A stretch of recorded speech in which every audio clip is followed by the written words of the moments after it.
ভোলা শহরের কেন্দ্রস্থলে অবস্থিত সরকারি উচ্চ বিদ্যালয় খেলার মাঠে অপরিকল্পিত ভবন নির্মাণ বন্ধের দাবিতে মানববন্ধন ও প্রতিবাদ সমাবেশ অনুষ্ঠিত হয়েছে।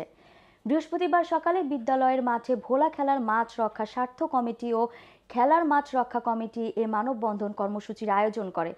স্কুলের সাবেক শিক্ষার্থী, খেলোয়াড় ও বিভিন্ন শ্রেণী পেশার মানুষ অংশ নেয়। মানববন্ধনে অংশগ্রহণকারীরা বলেন, সরকারি উচ্চ বিদ্যালয়ের মূল কম্পাউন্ডে যথেষ্ট জায়গা থাকার পরও খেলার মাঠে ভবন নির্মাণের উদ্যোগ নেওয়া হয়েছে, যা মাঠটির অবস্থান সংকীর্ণ করবে। তারা জানান, এই মাঠটি শিক্ষার্থীদের জন্য শারীরিক চর্চা, খেলাধুলা এবং অন্যান্য সামাজিক কার্যক্রমের জন্য অত্যন্ত গুরুত্বপূর্ণ।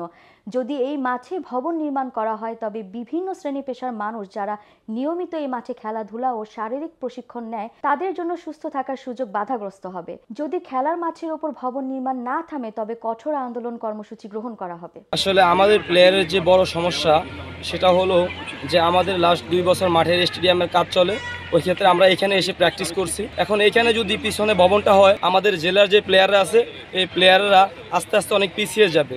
একজন প্রাক্তন ছাত্র হিসেবে আমি যখন দেখলাম যে আমাদের এই ভোলা জেলার এই পরিত্যক্ত মাঠটিকে সুস্থ বিনোদনের জন্য এত সুন্দর করে বিনির্মাণ করা হয়েছে, সুন্দর একটি জায়গাটাকে ধীরে ধীরে দখল হয়ে যাচ্ছে।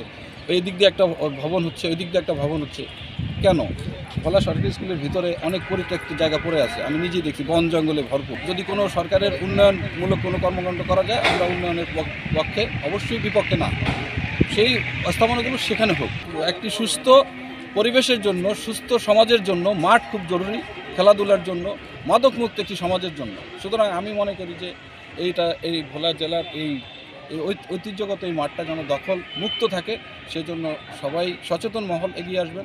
এই ভোলা সরকারি স্কুলের মাঠ ঐতিহ্যবাহী মাঠ, এই মাঠে সর্বজনীয় মাঠ, এই মাঠে সামাজিক উন্নয়ন যে কাজগুলি এই মাঠে হয়, প্রথমত জানাজা হয়, দ্বিতীয়ত সরকারি যত প্রোগ্রামগুলি 16ই ডিসেম্বর, 21শে ফেব্রুয়ারি, 26শে মার্চ এই অনুষ্ঠানগুলি এখানে হয়।